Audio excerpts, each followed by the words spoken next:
اگر بیوی ہے تو اس کے حقوق الگ بیان کیے، عورت اگر بیٹی ہے تو اس کے حقوق الگ بیان فرمائے، عورت اگر بہن ہے تو اس کے حقوق الگ بیان فرمائے، عورت اگر خالہ ہے تو اس کے حقوق الگ بیان فرمائے۔ اللہ تعالیٰ نے تمام عورتوں کے حقوق الگ الگ بیان کر دیے۔ الزام لگاتے ہیں غیر مسلم اسلام پر کہ اسلام میں عورتوں کے حقوق کو بیان نہیں کیا گیا، بلکہ اللہ تعالیٰ نے قرآن مجید فرقان حمید میں اور پیغمبر صلی اللہ علیہ وسلم نے احادیث مبارکہ میں عورتوں کے حقوق کو الگ طور پر مستقل طور پر بیان کیا ہے۔ عورت اگر ماں ہے تو اس کے حقوق الگ بیان کیا، عورت اگر بیوی ہے تو اس کے حقوق الگ بیان کیے،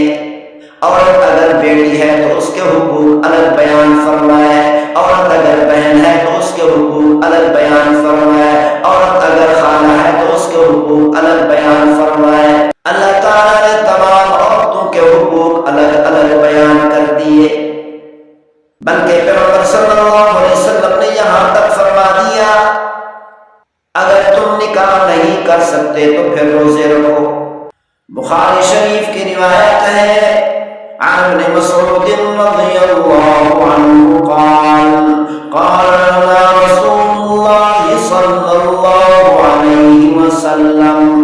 حضرت عبداللہ بن مسعود رضی اللہ تعالیٰ عنہ نے فرمایا اللہ کے رسول صلی اللہ علیہ وسلم کا ارشاد گرامی ہے، یا معشر الشباب من استطاع منکم الباءۃ فلیتزوج، او نوجوانوں تم میں سے جس کو نکاح کرنے کی طاقت ہو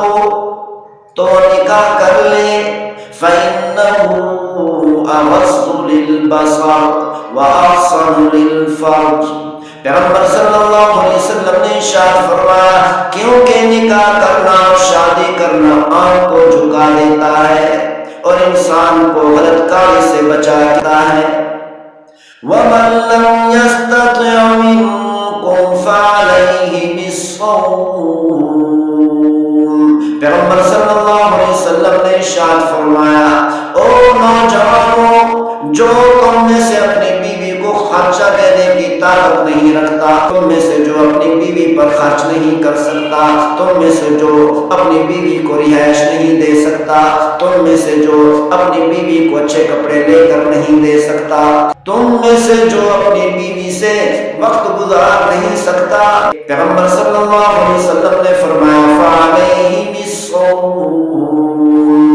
تو روزے رکھ لے، فَإِنَّهُ لَهُ وِجَاءٌ،